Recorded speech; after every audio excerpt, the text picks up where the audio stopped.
أنشيلوتي يحسم الجدل بخصوص رحيل مودريتش عن ريال مدريد في يناير.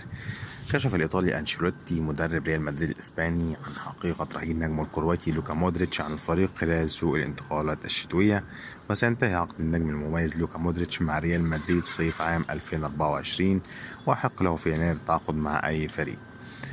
وأصبح لوكا مودريتش يلعب دورا أقل مع ريال مدريد عكس السنوات الماضية. وتحدث كارلو أنشيلوتي في مؤتمره الصحفي قبل مباراة أوساسونا في الدوري قائلا: لا أعتقد أن مودريتش يفكر في الرحيل شهر يناير المقبل، لأنه لاعب مهم للغاية وليس لدينا أي خطط لرحيله. وأضاف: أتحدث مع مودريتش كل يوم لأنني أراه كل يوم. من الواضح أنه ليس سعيدا لعدم اللعب باستمرار لأنه يفعل ذلك طيلة حياته هنا.